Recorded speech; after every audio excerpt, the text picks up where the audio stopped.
हमारे आज के कार्यक्रम की अध्यक्ष हिंदी से प्यार है हैदराबाद की अध्यक्ष तथा उस्मानिया विश्वविद्यालय की पूर्व हिंदी विभाग अध्यक्ष डॉक्टर पी मनिक्यम्बा जी, विश्व हिंदी सचिवालय मॉरिशस की महासचिव डॉक्टर माधुरी रामधारी जी, विश्व हिंदी सचिवालय मॉरिशस से, क्षमा कीजिए सर जी आज उपस्थित नहीं है, हिंदी से प्यार है अमेरिका के संस्थापक श्री अनूप भार्गव जी, सूरीनाम से श्रीमती लैलावती लालाराम हरद्वार सिंह जी, कतर से श्रीमती शालिनी वर्मा जी, त्रिनिदाद से श्रीमती नलिनी महाराज जी।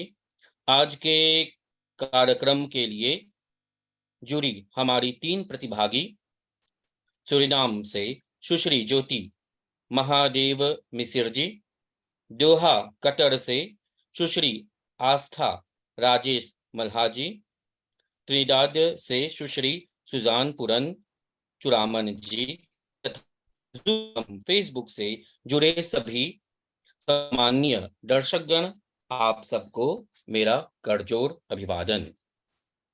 विश्व हिंदी सचिवालय मॉरिशस, शिक्षा तृतीयक शिक्षा एवं प्रौद्योगिकी मंत्रालय मॉरिशस तथा भारतीय उच्चायोग मॉरिशस के तत्वावधान में और हिंदी से प्यार है अमेरिका, सूरीनाम हिंदी परिषद Suriname, DPS modern Indian school Qatar तथा भारतीय विद्या संस्था त्रिनिदाद के सहयोग से आयोजित आज के इस आभासी कार्यक्रम हिंदी में अभिव्यक्ति भाग 3 में आप सबका स्वागत है।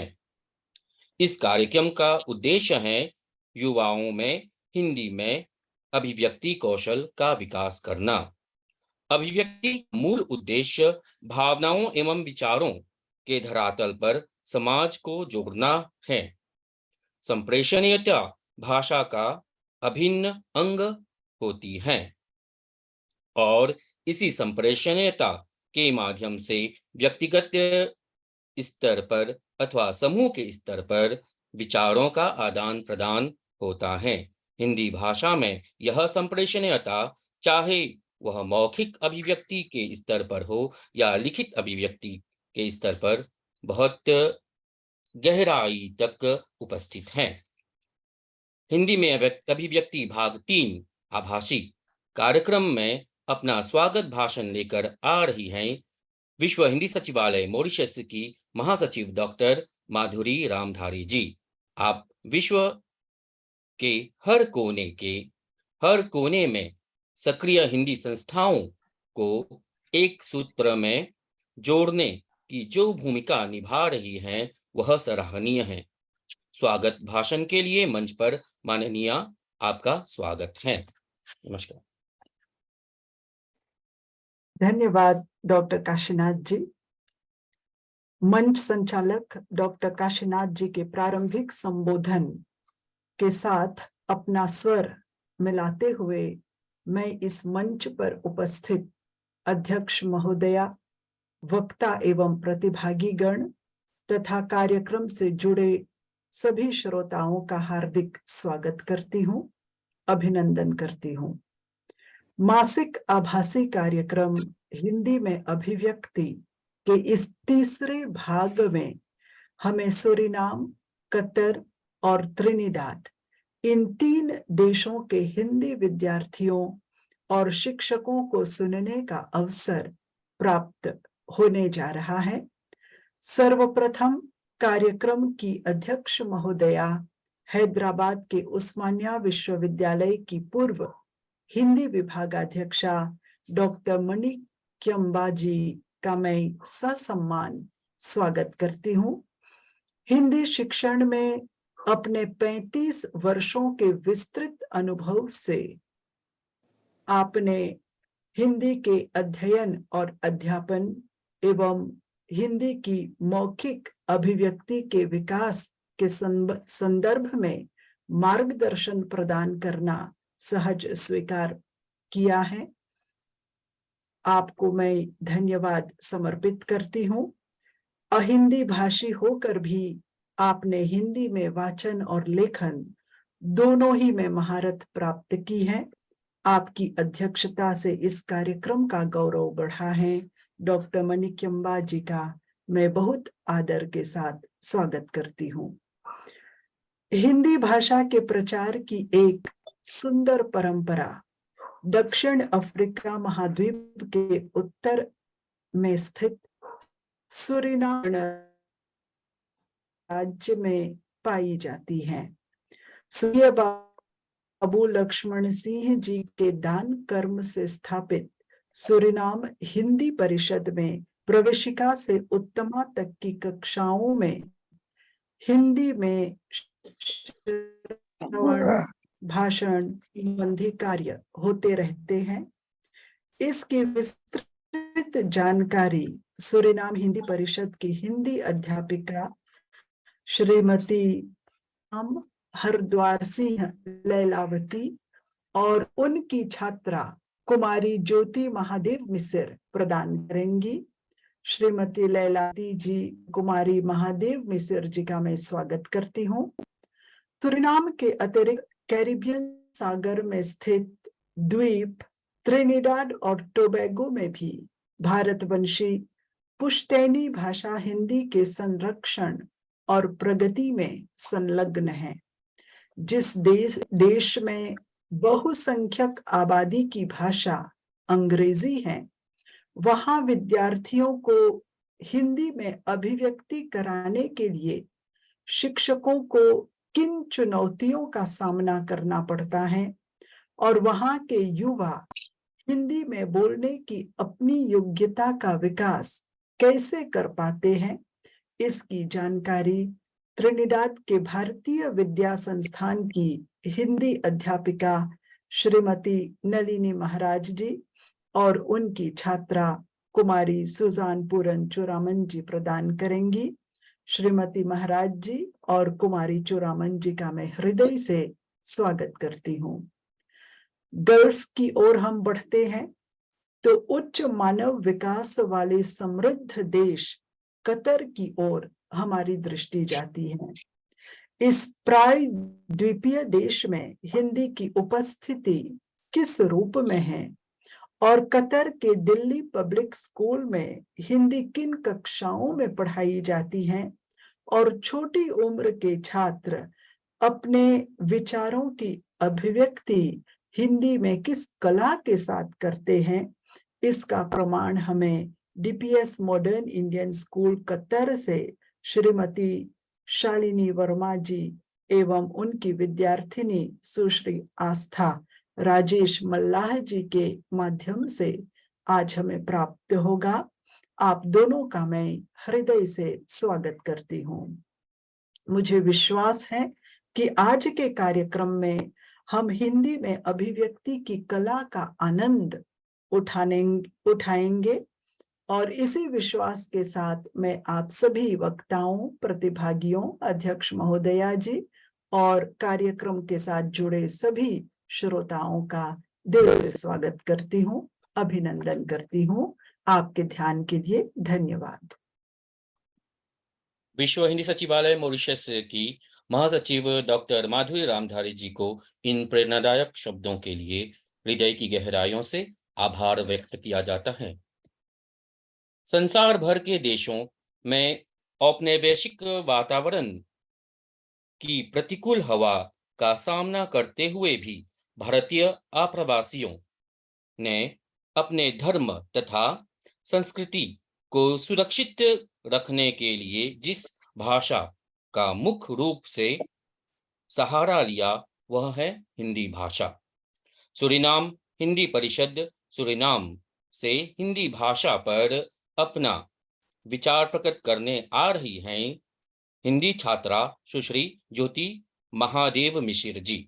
आप बैचलर ऑफ बिजनेस एडमिनिस्ट्रेशन की छात्रा होने के साथ साथ हिंदी की पढ़ाई कर रही हैं।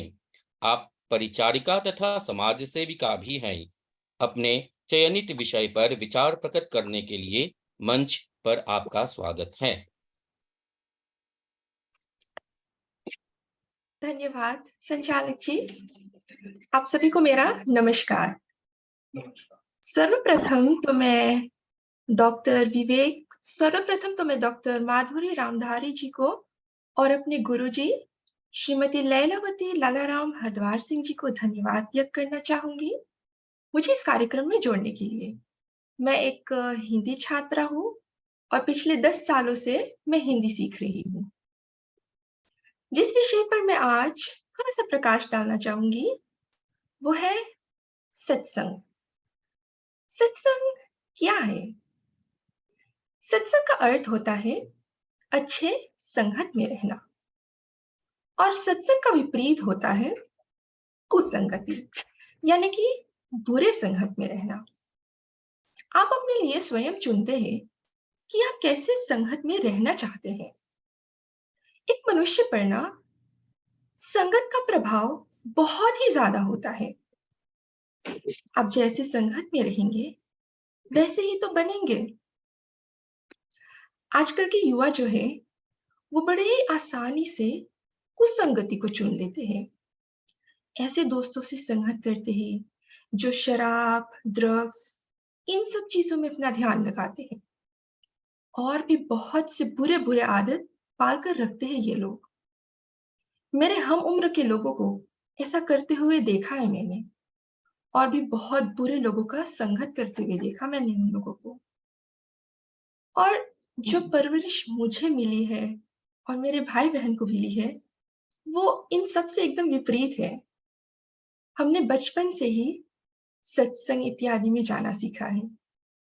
हमारे माता पिता अक्सर हमें सत्संग में लेकर जाते हैं ताकि वहां पर हम कुछ ज्ञान की बातें सीख सके और अच्छे लोगों से संगत कर सके।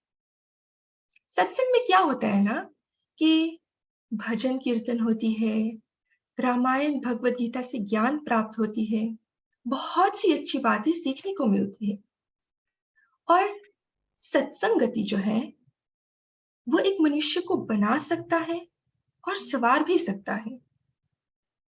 सत्संग करने से, सत्संग में जाने से और अच्छे लोगों से संगत करने से ही आप स्वयं सही राह पे चलने लगोगे और आपके जो बुरे बुरे आदत होंगे वो भी अपने आप ही पीछे छूट जाएंगे। मुझे लगता है हमारे श्री रामचरितमानस में गोस्वामी तुलसीदास जी महाराज सत्संग के ऊपर एक बहुत ही सुंदर चौपाई लिखते हैं। इसी से मैं समाप्ति की ओर भी बढ़ना चाहूंगी। तुलसीदास जी महाराज वर्णन करते हैं कि बिनु सत्संग विवेक न होई, राम कृपा बिनु सुलभन सोई। सत्संगत मुद मंगल मूला, सोई फल सिद्धि सब साधन भूला। सोई फल सिद्धि सब साधन भूला। गोस्वामी तुलसीदास जी महाराज वर्णन करते हैं कि बिनु सत्संग विवेक ना होई, राम कृपा बिनु सुलभ न सोई। सत्संगत मुद मंगल मूला, सोई फल सिद्धि सब साधन फूला। गोस्वामी तुलसीदास जी महाराज कहते हैं कि सत्संग के बिना तो कोई विवेक होता नहीं और प्रभु श्री रामचंद्र जी की कृपा के बिना वह सत्संग सहज में नहीं मिल सकता है। सत्संगति जो है वो एक मनुष्य के लिए बहुत ही महत्वपूर्ण होता है क्योंकि वही एक मनुष्य को सफल बनाता है। तो बस इन्हीं सब शब्दों से मैं समाप्त करना चाहूंगी। मैं आप सबको बहुत बहुत धन्यवाद व्यक्त करती हूँ। बहुत सुंदर प्रस्तुति। सत्संग व्यावहारिक जीवन में उसकी आवश्यकता तथा संस्कारों पर सत्संग के प्रभाव पर अपने विचार प्रकट करने के लिए सुश्री ज्योति महादेव मिश्र जी को बहुत बहुत धन्यवाद। जिस प्रकार सरिता का क्षेत्र विशेष की आकृति के अनुरूप अपनी चाल और अपने स्वरूप को ढालती हैं, उसी प्रकार हिंदी भाषा ने अपने अलग अलग समय पर नए नए शब्दों एवं शैलियों को अपनाया है। इससे हिंदी भाषा का प्रवाह निर्बाध हो रहा है। इस प्रवाहमयता से हिंदी की स्वीकार्यता भी विश्वव्यापी होती जा रही है। आज हर हिंदी प्रेमी को इस बात को जानकर खुशी होगी कि खाड़ी देशों में भी हिंदी का पठन पाठन हो रहा है। आज हमारे मध्य उपस्थित हैं DPS modern Indian school Doha Qatar से हिंदी छात्रा सुश्री आस्था राजेश मल्हा जी। आप हमारे साथ अपने कुछ बहुमूल्य विचार साझा करेंगी। मंच पर आपका स्वागत है। हिंदी उन सभी गुणों से अलंकृत है जिनके बल पर वह विश्व की साहित्यिक भाषाओं की अगली श्रेणी में सभासीन हो सकती है। मैथिली शरण गुप्त जी की इन पंक्तियों से मैं अपने आज के वक्तव्य को आरंभ करती हूँ। विश्व हिंदी सचिवालय मॉरिशस के सभी पदाधिकारियों का अभिवादन करते हुए उनका आभार व्यक्त करती हूँ जिन्होंने आज की सभा का आयोजन किया। मैं अपनी प्रधानाचार्य मिस अस्ता नफीस जी की भी आभारी हूँ जिन्होंने मुझे आज की सभा में भाग लेने के लिए प्रोत्साहित किया। मैं आस्था राजेश मल्हा दोहा कतर में पिछले कई वर्षों से निवास करती हूँ और यहाँ के Delhi public modern Indian school की विद्यार्थी हूँ। जैसे कि आज की सभा का विषय है हिंदी में अभिव्यक्ति। कहते हैं अपने भावों को व्यक्त करने के लिए आपको भाषा का ज्ञान होना आवश्यक है और मैं अपने आप को सौभाग्यशाली मानती हूँ कि इतने वर्ष अपने मातृभूमि से दूर रहकर भी मैं अपने मातृभाषा हिंदी से दूर नहीं हुई हूँ और इसका श्रेय मेरे माता पिता, मेरे विद्यालय और मेरे शिक्षकों को जाता है। आज मैं हिंदी धारा प्रभा ढंग से बोल और समझ पाती हूँ तो यह मेरे विद्यालय और मेरे शिक्षकों का हमारे राजभाषा हिंदी के लिए किए जा रहे प्रयासों का परिणाम है। मैं स्वयं को उदाहरण देते हुए आप सभी को बताना चाहूंगी कि मेरे विद्यालय ने मुझे कक्षा 1 से ही अनेक प्रतियोगिताओं और गतिविधियों में भाग लेने के अवसर दिए जिससे मेरे आत्मविश्वास में वृद्धि हुई और उसी के कारण मैं अनेक अंतर विद्यालय प्रतियोगिता में विजय अर्जित कर पाई। बचपन से ही हिंदी का जो बीजारोपण मेरे अंदर किया गया है उसी ने मुझे इस वर्ष अखिल भारतीय हिंदी ओलंपियाड में स्वर्ण पदक प्राप्त करने में सहायता की।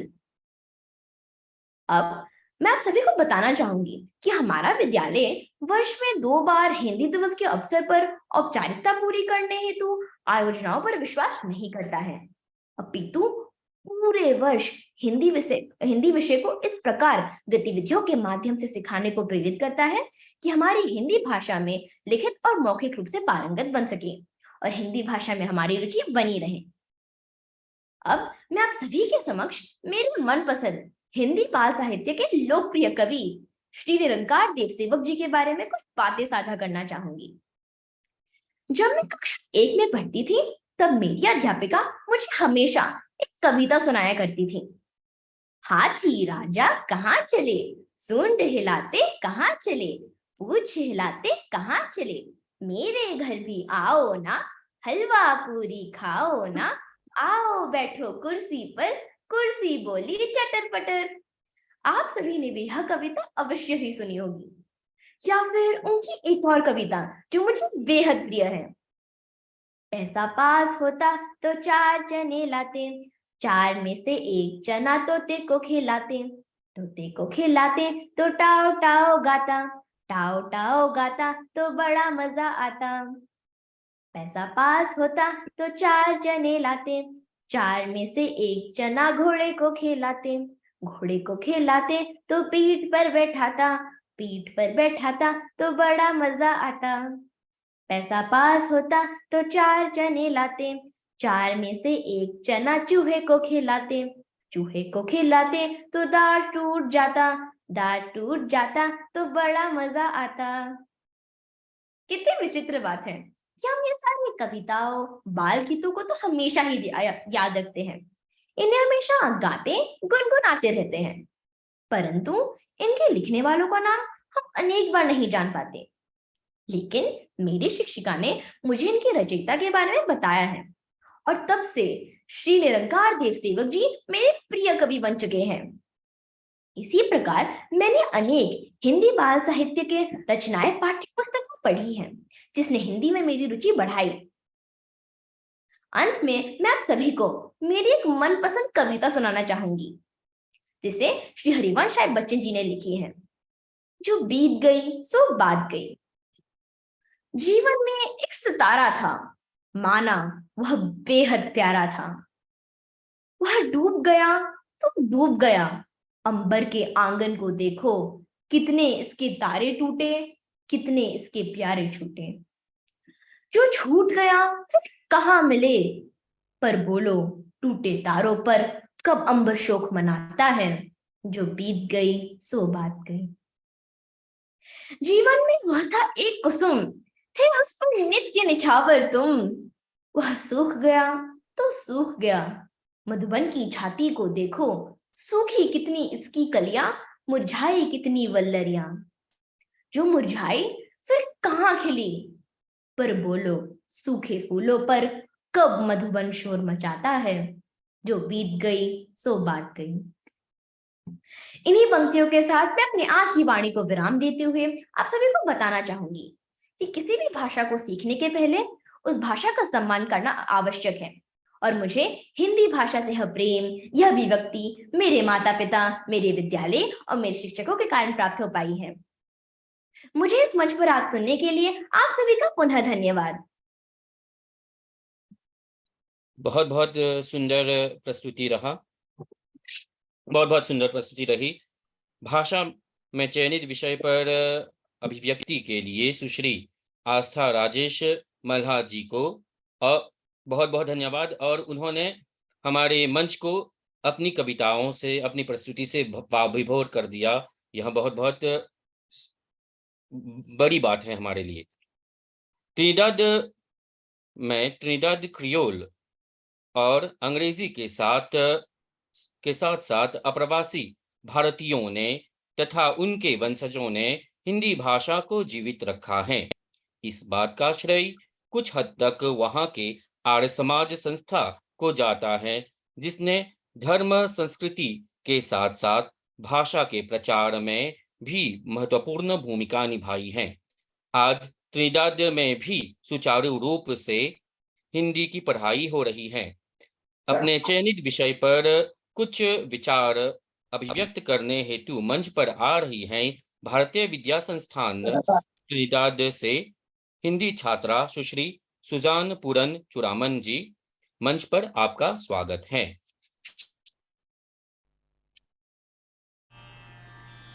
नमस्कार। आदरणीय मंच को सादर प्रणाम और सभी को नमस्कार। प्रस्तुति के लिए मेरे विषय है मेरे शौक।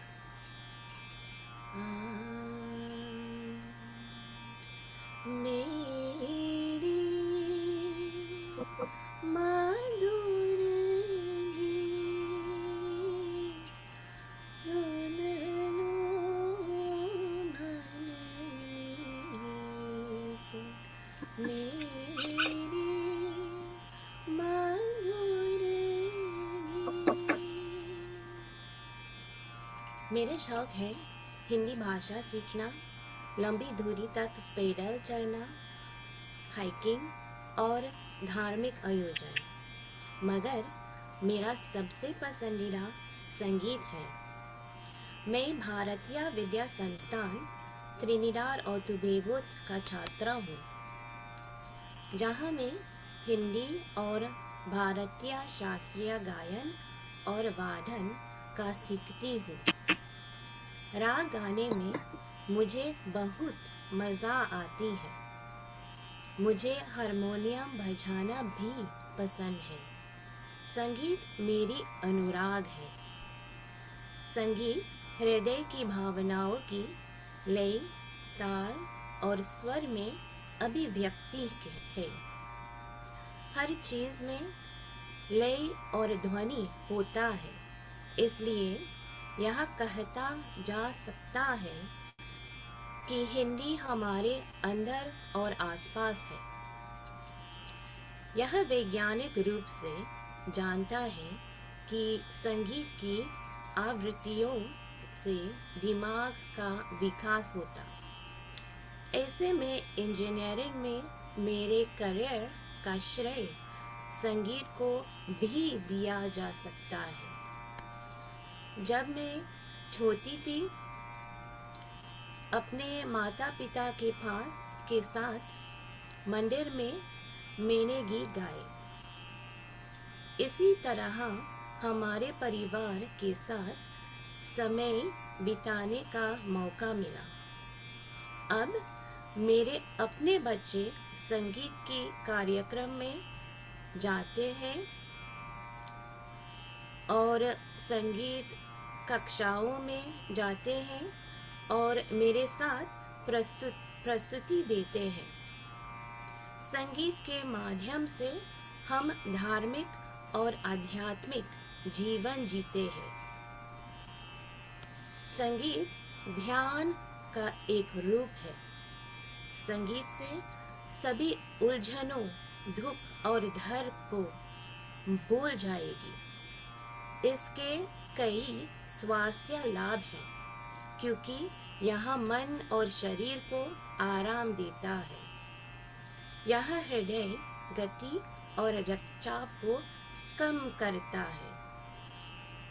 एक लंबे दिन के अंत में संगीत मेरा सहारा है, क्योंकि यह मुझे प्रेरणा और भक्ति पूर्ण देता है।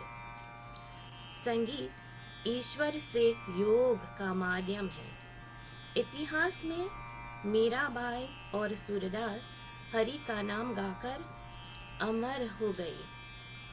गोपियाँ भी श्री कृष्णा की बांसुरी से मंत्रमुग्ध हो जाती थी। तानसेन की कहानियां हैं, जिन्होंने राग मेघ मल्हार से बारिश कराई और राग दीपक से दीपक जलाए। संगीत आनंद और आराम देता है और भक्ति भाव का भावना देता है। संगीत खुशी, शांति और विश्राम देता है। संगीत मेरी प्रार्थना है।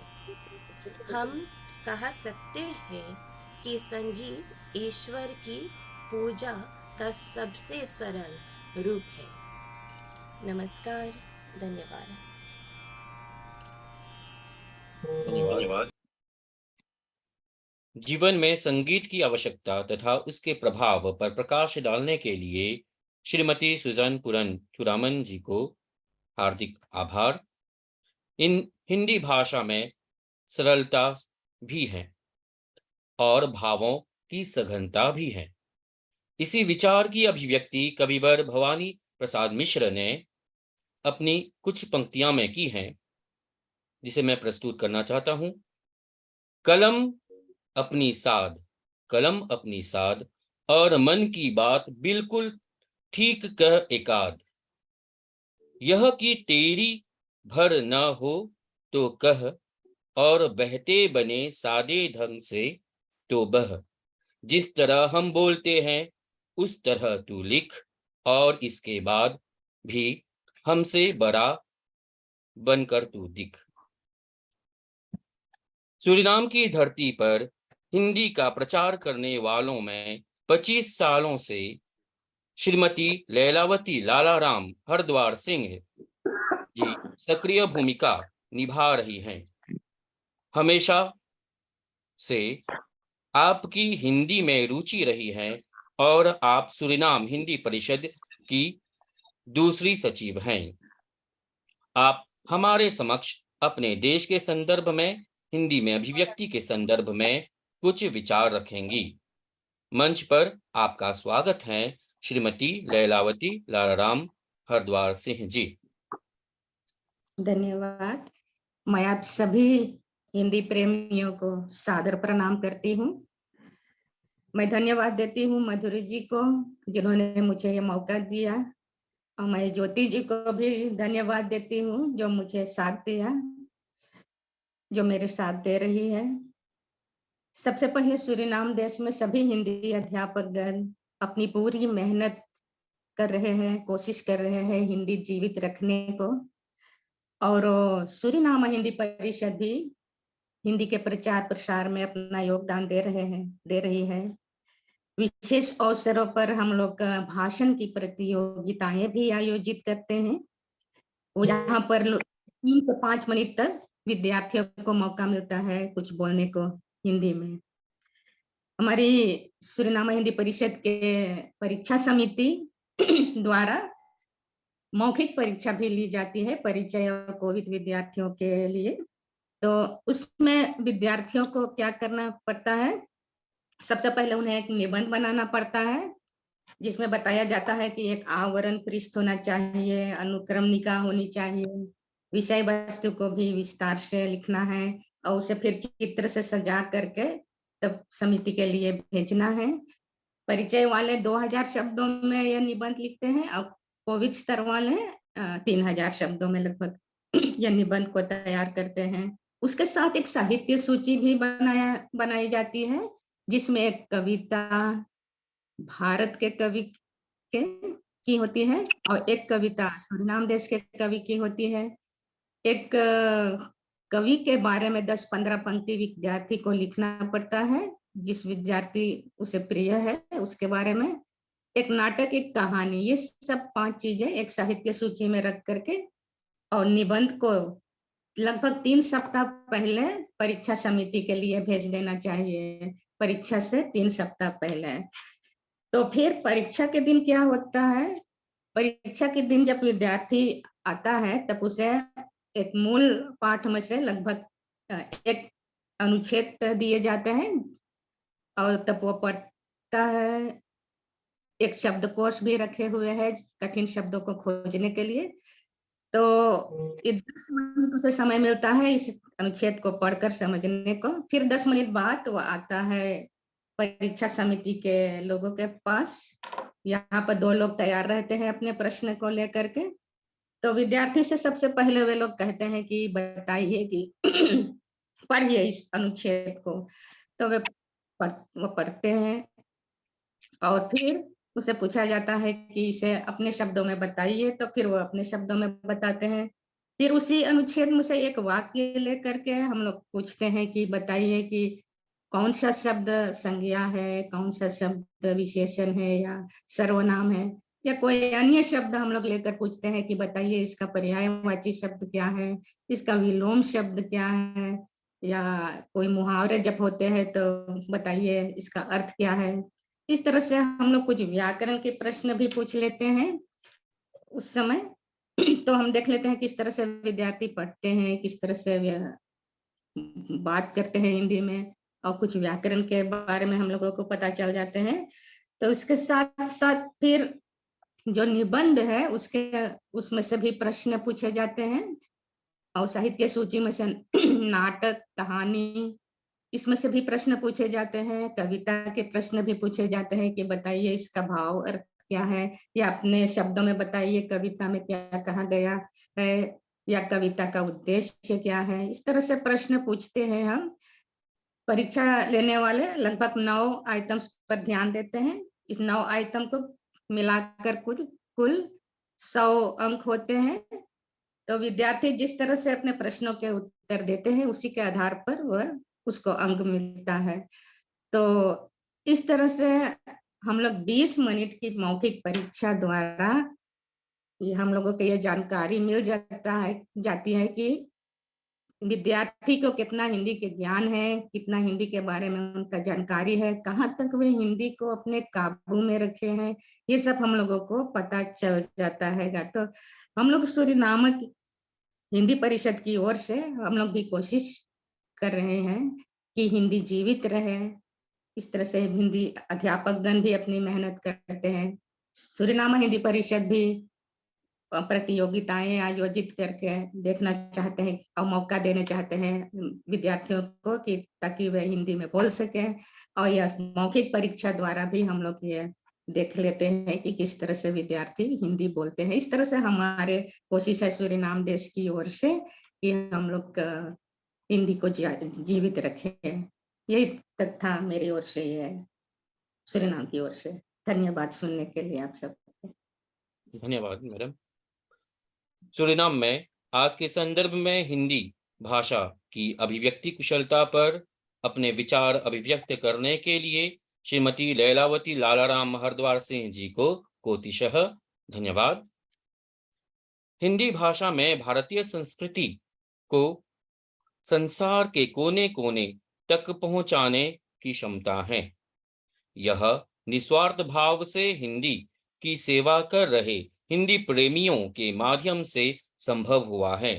आज हमारे बीच दोहा कतर के DPS मॉडर्न इंडियन स्कूल में हिंदी शिक्षण कर रही श्रीमती शालिनी वर्मा जी उपस्थित हैं। आपने 18 वर्षों तक विदेशों में हिंदी पढ़ाई है और हिंदी ई-पत्रिका नचिकेता का संपादन भी करती हैं। पिछले 20 वर्षों से आप भाषा एवं साहित्य की सेवा कर रही हैं। आप हमें हिंदी में अभिव्यक्ति पर अपने विचारों से आलोकित करेंगी। मंच पर आपका स्वागत है श्रीमती शालिनी वर्मा जी। बहुत बहुत धन्यवाद। तो सबसे पहले माननीय अध्यक्ष महोदय, आपको प्रणाम करती हूँ। सभी सम्मानित अतिथिगण को, जो प्रिय विद्यार्थी आज उपस्थित हैं, उन सभी को, जो भी श्रोतागण हैं, सभी को शुभ संध्या।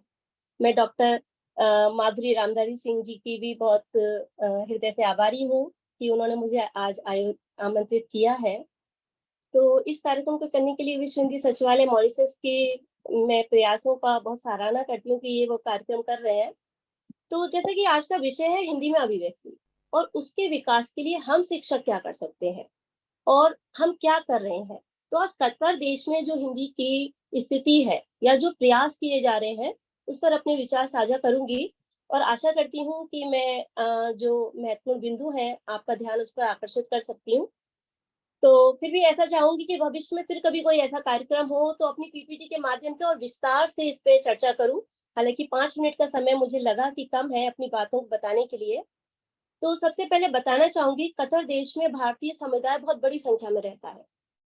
कम से कम 6 से 7 लाख लोग भारतीय यहाँ रहते हैं और यहाँ अनेक भारतीय विद्यालय हैं। 20 से ज्यादा भारतीय विद्यालय यहाँ पर हैं और उनमें एक हमारा विद्यालय भी है और अभी अभी 1 वर्ष पहले यहाँ पर एक भारतीय महाविद्यालय भी खुला है जो सावित्रीबाई फुले की ही शाखा है। लेकिन अभी वहाँ पर हिंदी नहीं है, लेकिन बाकी विषय पढ़ाए जाते हैं। अगर मैं अपने विद्यालय की बात करूं तो हमारे विद्यालय में अधिकांश भारतीय विद्यार्थी पढ़ते हैं, लेकिन इसके अतिरिक्त जो कतरी है, मतलब स्थानीय बच्चे हैं, कतरी विद्यार्थी भी पढ़ते हैं। इसके अलावा इजिप्ट से, पाकिस्तान से, बांग्लादेश से, नेपाल, थाईलैंड, जॉर्डन, फिलीपींस, इसके अलावा भी और बहुत सारे देशों के विद्यार्थी हमारे देश मतलब हमारे विद्यालय में पढ़ते हैं। और अगर मैं कहूँ कि हमारे विद्यालय में जो कक्षा होती है, एक लघु विश्व का एक स्वरूप हम कह सकते हैं, क्योंकि सारे देशों के बच्चे उसमें पढ़ते हैं, तो एक मिक्स जो कम्युनिटी होती है वो हम कह सकते हैं हमारे विद्यालय में है। और भारत के तो सभी प्रांतों के बच्चे हमारे विद्यालय में पढ़ते हैं। जितने भी भारतीय यहाँ पर विद्यालय हैं उनमें सभी प्रांतों के बच्चे पढ़ते हैं, जिनमें से अधिकांश की भाषा हिंदी नहीं होती, क्योंकि अगर मैं कहूँ कि दक्षिण भारतीय बच्चे यहाँ पर अधिक हैं तो उनकी भाषा हिंदी नहीं होती। उनके घरों में भी जहाँ तक वो हिंदी इतनी नहीं बोली जाती और समझी भी जाती है। हमारा जो विद्यालय है वो यहाँ का केंद्रीय माध्यमिक शिक्षा बोर्ड के अंदर में काम करता है। इसके अलावा जो स्थानीय कतरी शिक्षा मंत्रालय है के अंतर्गत हम कार्य करते हैं।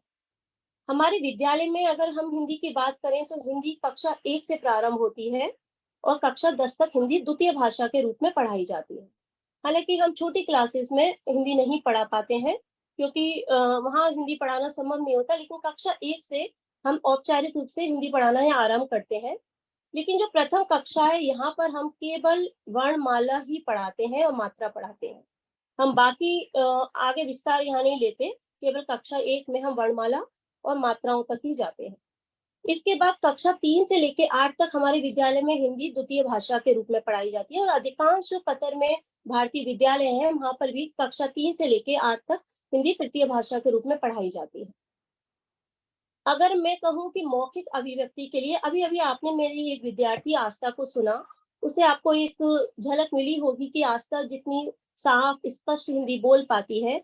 मैं आज चाहती थी कि मेरे विद्यालय से कक्षा 10 का या 9 का एक बच्चा आज भाग ले पाता, लेकिन क्योंकि अभी हमारी गर्मी की छुट्टियां चल रही हैं तो बहुत से विद्यार्थी उपलब्ध नहीं थे दोहा में, मैं खुद भी नहीं थी, तो इसलिए मैंने आस्था को बुलाया।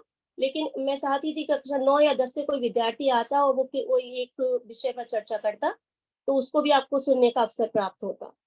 क्योंकि हमारे विद्यालय में मैं कहूंगी कि कक्षा 6 से लेके 8 तक जब विद्यार्थियों के बोलने का जो स्तर है मतलब अत्यंत उच्च है, बच्चे अच्छी तरीके से हिंदी बोल पाते हैं, समझ पाते हैं, लिख पाते हैं और औपचारिक परीक्षाओं में भाग ले पाते हैं और अच्छे अंक प्राप्त करते हैं। हम हिंदी को बढ़ावा देने के लिए हम इसमें विश्वास नहीं रखते कि केवल हिंदी दिवस के अवसर पर हम 2 कार्यक्रम आयोजित करें। जैसे आस्था ने भी कहा था, हम पूरे वर्ष अनेक गतिविधियां करते हैं। हमारी जो कक्षा का स्वरूप है वो इस तरीके से बनाया गया है कि केवल वहां पर हम लिखने पर जोर नहीं देते, सबसे पहले हम बोलने पर जोर देते हैं। हम हिंदी दिवस के अवसर पर कार्यक्रम आयोजित करते हैं और भी कार्यक्रम आयोजित करते हैं, लेकिन जो हमारे जितने भी कार्यक्रम होते हैं, हम क्योंकि हमारी मुख्य भाषा अंग्रेजी है, हमारा माध्यम अंग्रेजी है और अरेबिक भी यहाँ पर, क्योंकि यहाँ की मुख्य भाषा अरेबिक है, तो वो भी हमारे विद्यालय में है, क्योंकि अरबी यहाँ पे पढ़ाना आवश्यक है, तो वो भी हमारे विद्यालय में। लेकिन हम हिंदी को अपने विद्यालय में, और केवल विद्यालय में नहीं, मैं कहूँगी पूरे कतर में, जब हमारे वार्षिक उत्सव होते हैं तो हम केवल अंग्रेजी के बिल्कुल बराबर हिंदी में हमारा पूरा वार्षिक उत्सव होते हैं। जो मासिक असेंबलीज होती हैं वो हमारी अंग्रेजी के साथ साथ हिंदी में भी होती हैं। इसके अलावा हिंदी के जितने साहित्यकार हैं, लेखक हैं, कवि हैं, उनके बारे में हमारे विद्यालय में समय समय पर चर्चा करवाई जाती है और कक्षा 5 से लेके बाकी कक्षा 10 तक के विद्यार्थियों को अवसर दिए जाते हैं कि वो उनके बारे में खुद ही शोध करें, उनके बारे में जानकारी लेकर आए और उनके विषय में बात करें। हमारे विद्यालय में कक्षा 1 से लेके 10 तक हिंदी है, लेकिन 11वीं कक्षा के लिए भी हम लोग प्रतियोगिताओं का आयोजन करते हैं। जहाँ तक आपने कहा कि मौखिक अभिव्यक्ति के लिए हम क्या-क्या गतिविधियां कर सकते हैं, तो हम अपने जो हमारे छोटे विद्यार्थी हैं, जैसे कि कक्षा 1 से लेके 5 तक के विद्यार्थी हैं, उनके लिए हम कक्षाओं में जैसे सबसे पहले आज का विचार, बच्चे को आज का विचार बोलना है, इस तरीके से सबको अवसर दिया जाता है। या समाचार वाचन, वो हिंदी में हम हर विद्यार्थी को अवसर देते हैं कि वो समाचार वाचन करे, कविता अंताक्षरी करे, ये छोटे बच्चों के लिए है।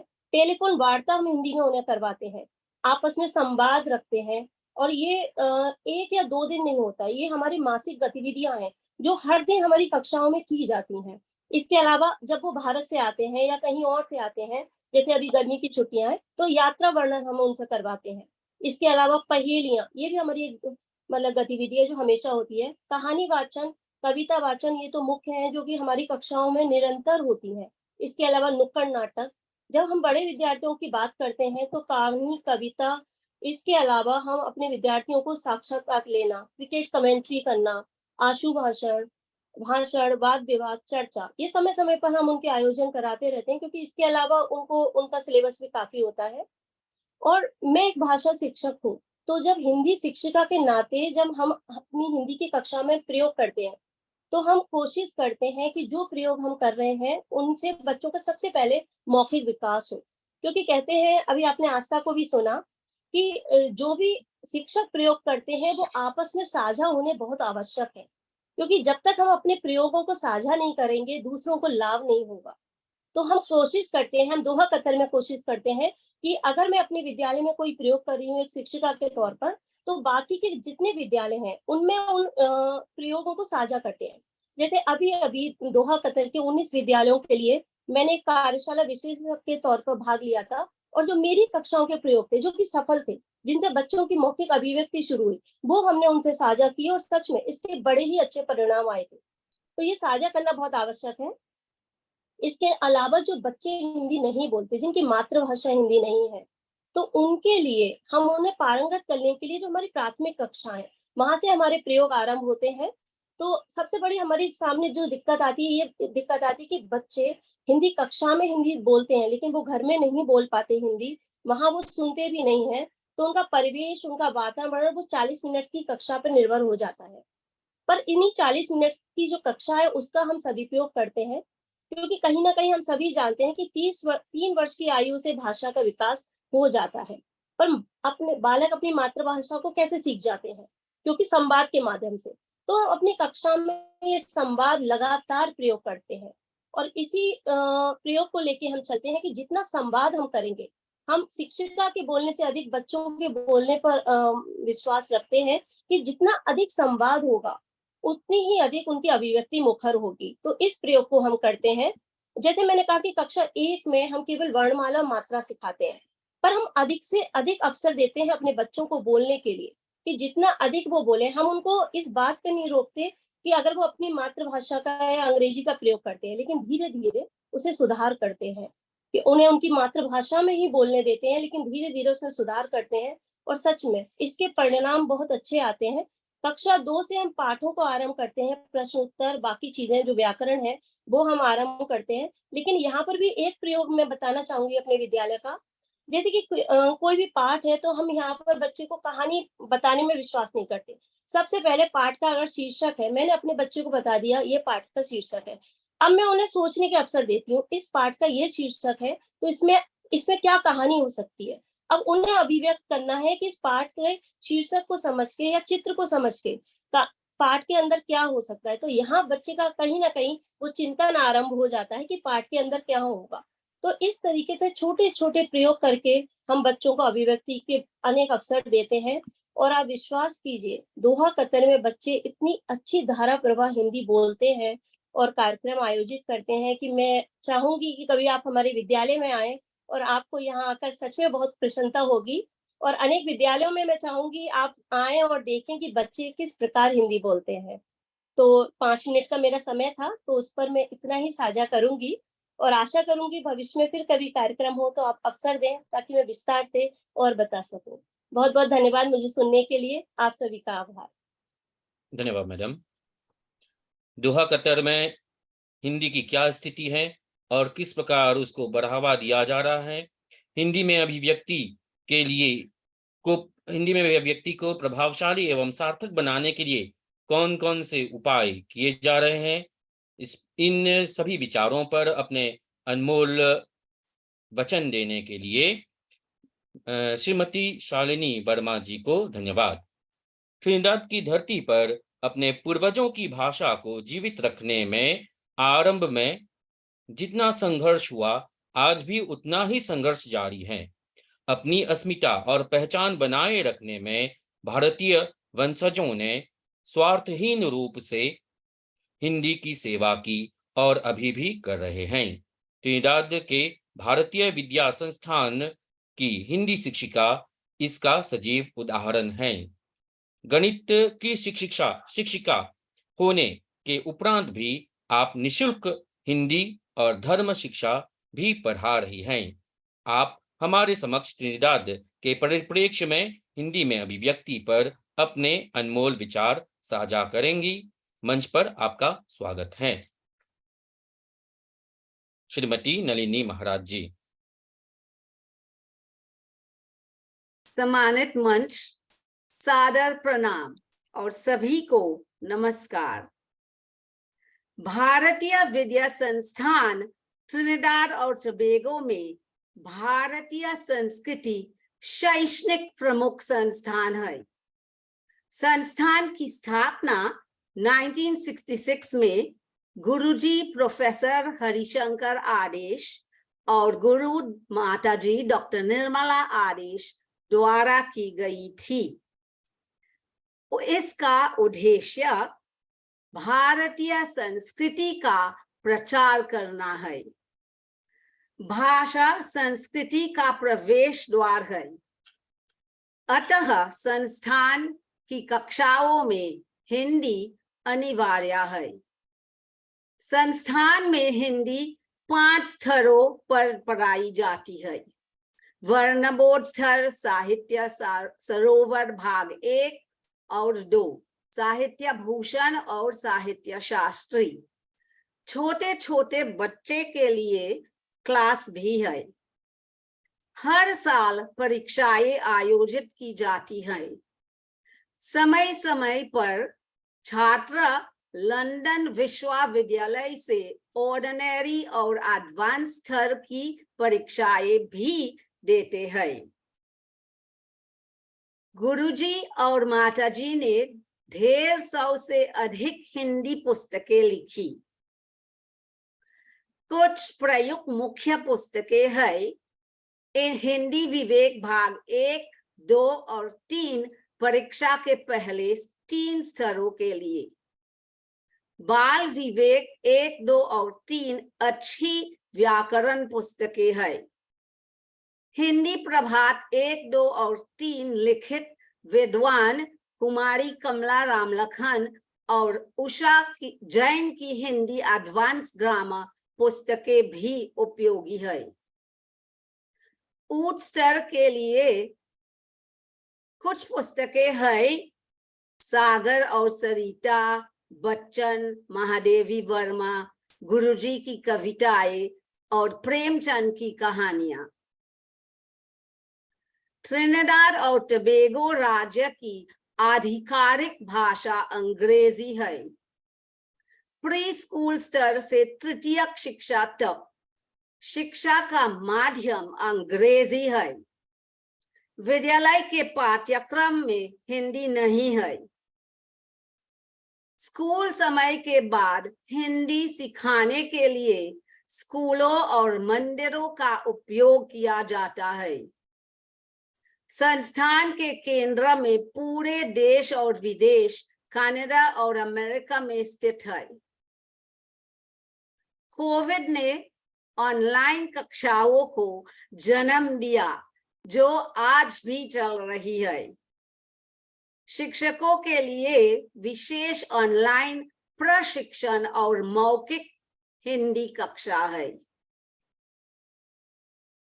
खेल, वर्कशीट्स, अभ्यास, गीत, बाल कविताएं जैसे मछली जल की रानी, हिंदी मूवीज आदि शिक्षण में उपयोगी है। आईटीसी के अधिक उपयोग से हिंदी शिक्षण को बढ़ाया जा सकता है। हिंदी बोलने और लिखने को प्रोत्साहित करने के लिए वार्षिक कार्यक्रम है। पत्रिका के लिए लेख लिखे। सांस्कृतिक शिविर जहां हिंदी वाद विवाद, निबंध, नाटक, भाषण, अंत्याक्षरी प्रतियोगिताएं होती है। रामायण और हिंदी सम्मेलन भी। कोई भी उत्सव हो, हिंदी बोले। बच्चे, युवा, पेशेवर, गैर पेशेवर, परिवार, दादा दादी सभी हिंदी सीखने आते हैं। शिक्षण निःशुल्क है। हमारा आदर्श वाक्य है, सीखो और सिखाओ। बीवीएस एक बड़ा वृक्ष है जिनकी शाखाएं धीरे धीरे पूरे दुनिया में भारतीय सांस्कृतिक संस्थानों में फैल रही है। यह विश्व ही परिवार है। कृण्वन्तु विश्वम आर्यम। शुभम भवतु।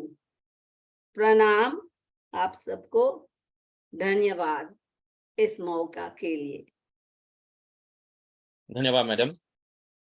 ट्रिनिडाद और टोबैगो में हिंदी शिक्षण में हो रहे विकास तथा हिंदी में अभिव्यक्ति विषय पर अपने विचार प्रकट करने के लिए श्रीमती नलिनी महाराज जी को हृदय की गहराइयों से धन्यवाद। हमारे आज के कार्यक्रम की अध्यक्ष डॉक्टर पी मणिकंबा मणि का परिचय देने के लिए आमंत्रित करता हूं। हिंदी से प्यार है अमेरिका के संस्थापक श्री अनूप भार्गव जी का। श्री अनूप भार्गव जी यहाँ से कार्यक्रम का संचालन करेंगे, कार्यभार संभालेंगे। मंच पर आपका स्वागत है सर। धन्यवाद डॉक्टर काशीनाथ जी। और आज ये मेरा सौभाग्य है कि मुझे डॉक्टर मणिकंबा मणि जी को यहाँ पर आमंत्रित करने का अवसर मिल रहा है। डॉक्टर मणि जी का औपचारिक परिचय तो डॉक्टर काशीनाथ उनके परिचय में दे ही चुके हैं शुरू में। मैं कुछ बातें और जोड़ना चाहूंगा।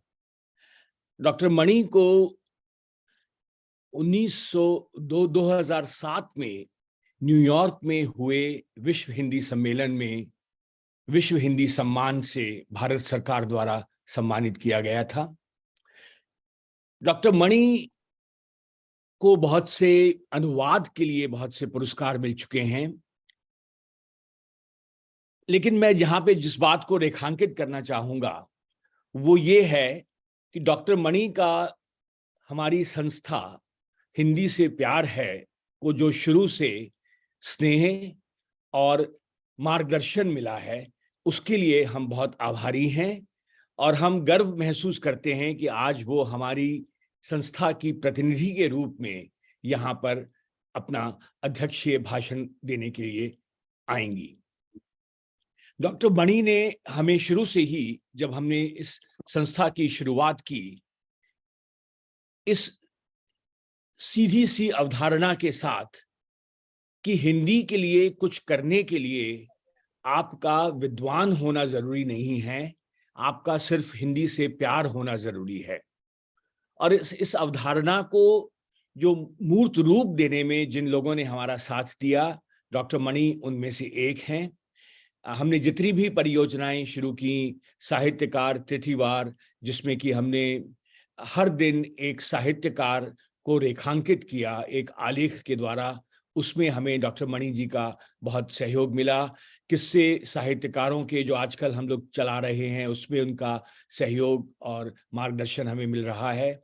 तो बस इतना ही मैं संक्षेप परिचय देते हुए डॉक्टर मणि को आमंत्रित करना चाहता हूं कि वो अपना अध्यक्षीय भाषण दें। डॉक्टर मणिक्यांबा मणि।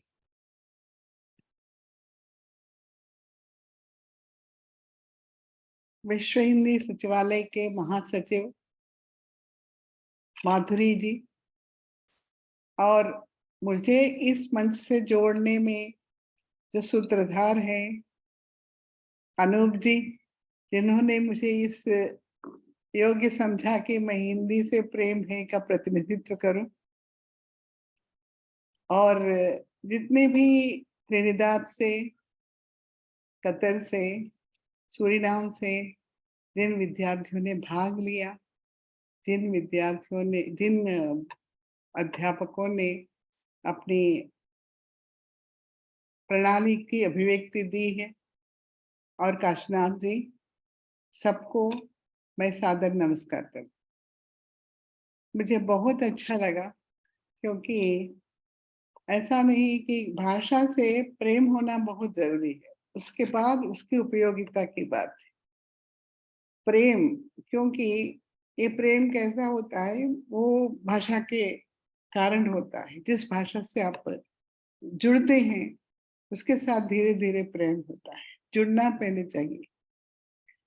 ये जो अभी मैंने देखा, देखिए त्रिनिदाद से, कतर से, सूरीनाम से जिन लोगों ने भाग लिया है, विद्यार्थियों ने, एक छोटी सी लड़की आस्था है जो स्कूल स्टूडेंट है, मैं समझती हूँ, एक तो एमबीए पढ़ चुकी है, वो उसने प्रेम से हिंदी सीखा, और एक भी कुछ और इंजीनियर है, संगीत के माध्यम से हिंदी सीखना चाह रही थी, हिंदी का महत्व जानना चाह रही थी, इसके लिए वो पढ़ रही थी।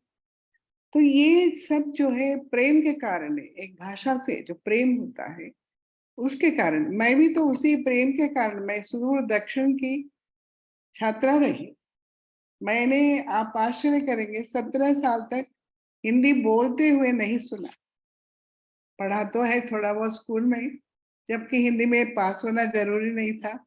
मैंने 1963 में स्कूल फाइनल किया, मैट्रिक किया, तब तो हिंदी पास होना जरूरी नहीं, थोड़ा पढ़ा देते थे। उसके बाद बहुत देर बाद थोड़ा थोड़ा पढ़ने लगी। फिर 17 साल के बाद मैं हैदराबाद आई तो मुझे यहाँ हिंदी सीखने का मौका मिला है। फिर ऐसा जुड़ गई कि मैं हिंदी के सिवा, मुझे ऐसा लगता है कि मेरी 2 माएँ, एक तो जन्म दिया है जिसने, एक ने पोषित किया है। ये पोष पुत्री हूँ मैं हिंदी की, तो मेरा लगाव माँ से भी है, माँ का लगाव मुझसे भी है। तो इस तरह ये जो एक लगाव, एक और जानने की, और समझने की, और सुनने की, और बोलने की, उसके बारे में कितना बोले कम लगता है, क्योंकि उससे हमें प्यार है। इसलिए ये कितना बोले, कितने इतने महान साहित्यकार हैं, इतनी कहानियां हैं, इतनी कविताएं हैं, इतने वो है उपन्यास है, इतना सारा भरा सारा भंडार है हिंदी का, इसमें कितना भी बोले कम लगता है। और हम हिंदी कसक में देखते हैं रोज कितने कितने पोस्ट आते हैं, कितने कितने लोग लिखते रहते हैं, एक विषय को लेकर कितनी सारी माने डायमेंशंस, आयाम खुल जाते हैं, आश्चर्य लगता है। तो ये एक अलग पहलू है।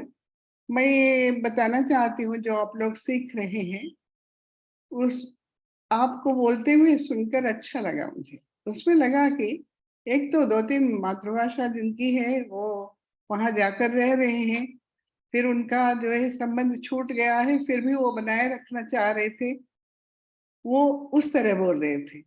और 2-3 लोगों को मैंने देखा है, वो उन हिंदी से बहुत दूर के हैं, फिर भी हिंदी बोल रहे हैं, इतना अच्छा बोल रहे हैं।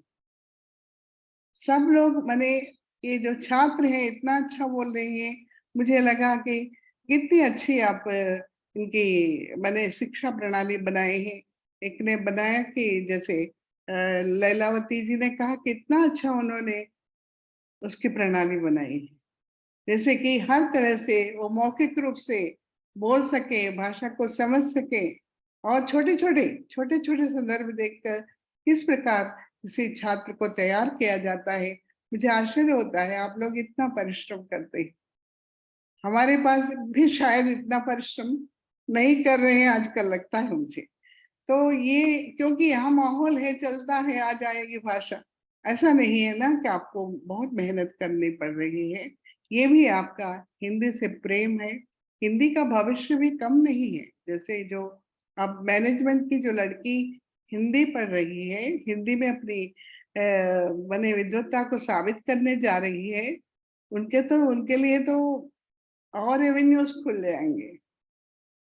जैसे इंजीनियरिंग की छात्रा को अगर हिंदी आ जाती है, हिंदी अच्छी हिंदी आती है, आज हमारे भारत में कहते हैं कि हम हिंदी में इंजीनियरिंग की किताबें चाहिए, क्योंकि जिनको अंग्रेजी आती है, सब लोग आनंद भार्गव जी जैसे तो नहीं है, जिनको अंग्रेजी आती है उनको हिंदी नहीं आती है, जिनको हिंदी आती है उनको अंग्रेजी नहीं आती है। इस तरह के कारणों से हम दूर होते जाते हैं। तो इसलिए एक भाषा एक सेतु भी है। जैसे ऋषिदास से मैं बात कर रही हूँ हिंदी में, वहाँ बोलचाल की भाषा मुझे नहीं मालूम कौन सी भाषा है अनुप जी, बोलचाल की भाषा वहाँ भाषा कौन सी, मीडियम ऑफ लैंग्वेज अंग्रेजी है ट्रिनिडाद में ना, हाँ अंग्रेजी है। अंग्रेजी है, अंग्रेजी है। ये कतर में जो बच्चे पढ़ रहे हैं वो अंग्रेजी माध्यम से पढ़ रहे हैं, बाहर का जो है अरबी का वातावरण, और सूरीनाम थोड़ा भारत से जुड़ा हुआ है, फिर भी वहां भी अध्ययन की भाषा मीडियम तो अंग्रेजी ही होगी, मैं जहां तक समझती हूँ। हाँ? अंग्रेजी होगी टीचिंग, डच भी है, मीडियम मीडियम में डच हिंदी, है, सरनामी है। सरनामे भी है, हाँ हाँ, हाँ, अंग्रेजी डच भी है, है, सरनामी है हाँ, जी। हिंदी भी है क्या? हिंदी नहीं है, हिंदी नहीं है, हैदराबाद आधिकारिक भाषा तो नहीं है। नहीं, भाषा के रूप में पढ़ाते होंगे या अलग से पढ़ाते होंगे। तो ये और आपके मॉरिशस में तो सचिवालय ही बना है, जो इस तरह के कार्यक्रमों से हम सबको जोड़ रहे हैं, विश्व में हिंदी को व्याप्ति कर रहे हैं। ये इतना बड़ा कार्यक्रम जो है मॉरिशस में, जो भी आपके महासचिव आ रहे हैं आजकल, माधुरी जी हैं, जिनको हम कभी कभी पोस्ट में देखते हैं, कुछ लिखती रहती है। तो इस तरह इन लोगों को जोड़ने का जो श्रेय है विश्व हिंदी सचिवालय को है।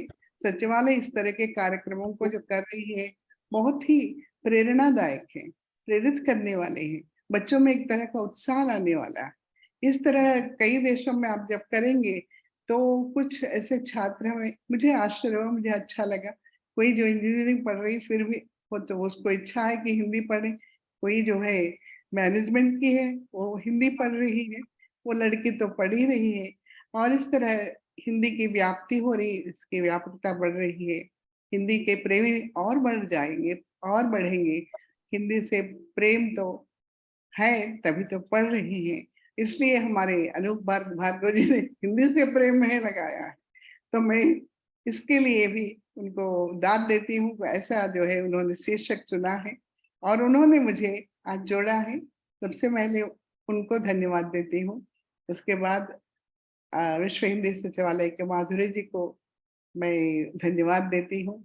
आप सब लोगों को मैं कितना बोल सकती हूँ पता नहीं है, और कितना भी बोले तो कम होता है। ये तो अंदर से उत्साह जागृत होना है। उत्साह जागृत करने का काम जो है ऐसी संस्थाएं ही कर सकती है। ऐसी संस्थाएं जब कार्यरत होगी तो भाषा निश्चित रूप से व्याप्त होगी। बहुत बहुत शुभकामनाएं आप लोगों को। बहुत बहुत धन्यवाद। बहुत बहुत धन्यवाद डॉक्टर मणि जी आपके इस सारगर्भित वक्तव्य के लिए। आपने बहुत ही संक्षेप में पूरी जो विश्व में जो हिंदी की स्थिति है और उसको आगे कैसे बढ़ाया जा सकता है उस पर आपने बहुत ही संक्षेप में अपनी बात कही, और हिंदी से प्यार है के प्रति आपके विचारों के लिए बहुत बहुत धन्यवाद। और मेरे ख्याल से अब हम लोग औपचारिक धन्यवाद की तरफ बढ़ते हैं। माधुरी जी जी जी, और वो काम भी मुझे ही सौंपा गया है तो मैं उसका दायित्व करने की कोशिश करता हूँ। तो सबसे पहले तो धन्यवाद विश्व हिंदी सचिवालय को इस पूरे कार्यक्रम की परिकल्पना के लिए।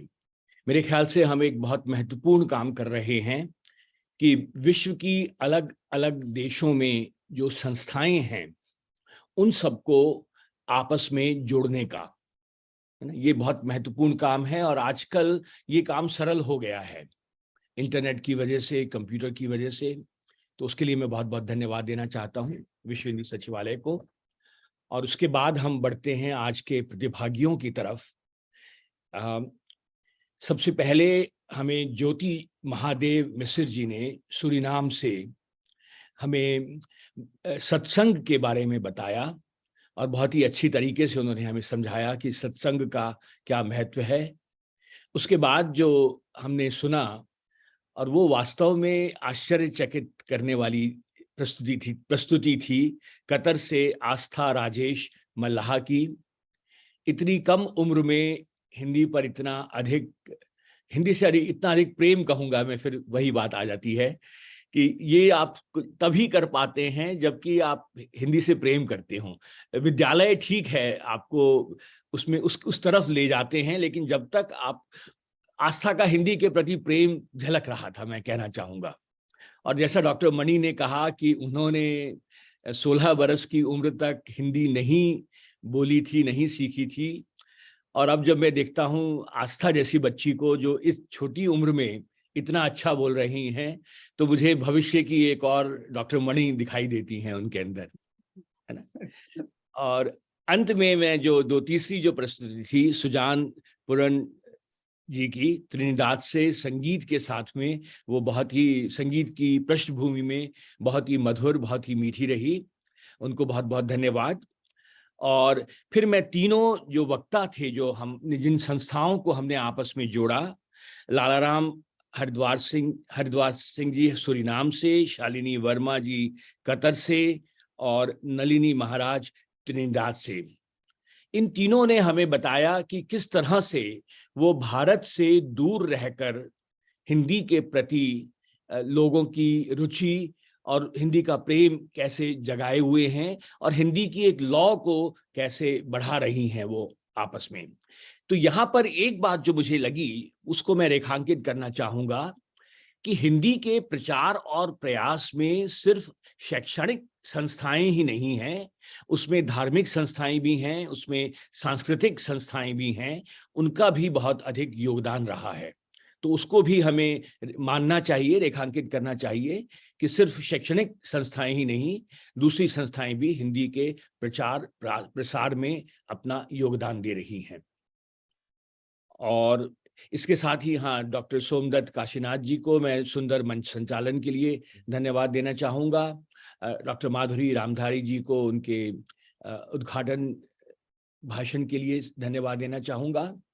और बस इतना ही, आज हम लोगों ने लगभग समय पे समाप्त कर लिया है कार्यक्रम, तो उसके लिए हम सबको बधाई देना चाहूँगा। आप हमसे इसी तरह जुड़े रहिए, हमारे प्रयासों में शामिल रहिए। और अगर आप विश्व हिंदी सचिवालय या हिंदी से प्यार है से जुड़ी किसी भी गतिविधि में और सक्रिय रूप से शामिल होना चाहते हैं तो आपका बहुत बहुत स्वागत है। आप हम दोनों की वेबसाइट जानते ही हैं, उस पे जाइए। विश्व हिंदी जो है वो wishwhindi.org है शायद, राइट जी। उस पे आप जाइए, वहां पे आपको विश्व हिंदी सचिवालय के बारे में मिलेगा, और हिंदी से प्यार है .com पर आपको हिंदी से प्यार है के बारे में मिलेगा। हम सबसे जुड़िए, जितने अधिक लोग हमसे जुड़ेंगे हम उतना ही अधिक कर पाएंगे। एक बार फिर से सबको धन्यवाद, नमस्कार। सभी को धन्यवाद, नमस्कार। धन्यवाद। अब मैं इसकी रिकॉर्डिंग को बंद किया जाए।